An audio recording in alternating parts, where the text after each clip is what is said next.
पालघर तालुक्यातील टेंभीखोडावे गावाच्या अगोदर बुलेट ट्रेन प्रकल्पाच्या कामादरम्यान कोसळलेल्या मोरीच्या दुरुस्तीबाबत गंभीर हलगर्जीपणा झाल्याचा आरोप स्थानिक नागरिक आणि आगरी सेनेकडून करण्यात आला आहे. सार्वजनिक बांधकाम विभाग PWD वारंवार निदर्शने देऊनही बुलेट ट्रेन प्रशासन आणि L&T कंपनीने जवळपास वर्षभर या प्रश्नाकडे दुर्लक्ष केल्याचे सांगितले जात आहे. स्थानिकांच्या म्हणण्यानुसार ऐन पावसाळ्यात कायमस्वरूपी मोरी उभारण्याऐवजी जुनी मोरी तोडून तात्पुरत्या पर्यायी मार्ग करण्यात आला आहे. मात्र अल्प पावसातच या मार्गावरून पाण्याचा प्रवाह सुरू होत असल्याने नागरिकांमध्ये भीतीचे वातावरण निर्माण झाले आहे. मुसळधार पाऊस झाल्यास हा पर्यायी मार्ग तसेच तात्पुरता पूल वाहून जाण्याची शक्यता व्यक्त केली जात आहे.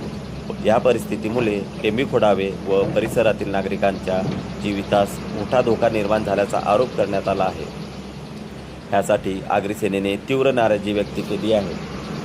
कोणतीही दुर्घटना घडल्यास त्याची संपूर्ण जबाबदारी बुलेट ट्रेन प्रशासन आणि संबंधित कंत्राटदार कंपनीवर राहील असा इशाराही देण्यात आला आहे. आगरी सेनेने जिल्हा प्रशासनाला तातडीने हस्तक्षेप करून कायमस्वरूपी मोरीचे काम युद्ध पातळीवर पूर्ण करण्याची मागणी केली आहे. नागरिकांच्या सुरक्षेच्या दृष्टीने आवश्यक उपाययोजना त्वरित राबविण्यात याव्यात अशी मागणी करण्यात आली आहे. दरम्यान संबंधित यंत्रणांनी त्वरित कारवाई न केल्यास स्थानिक नागरिकांना सोबत घेऊन तीव्र लोक आंदोलन छेडण्यात येईल असा इशारा आगरी सेनेच्या पदाधिकाऱ्यांनी दिला आहे. या प्रकरणामुळे परिसरातील नागरिकांमध्ये संतापाचे वातावरण असून जिल्हा प्रशासन याकडे कितपत गांभीर्याने पाहते याचे सर्वांचे लक्ष लागले आहे.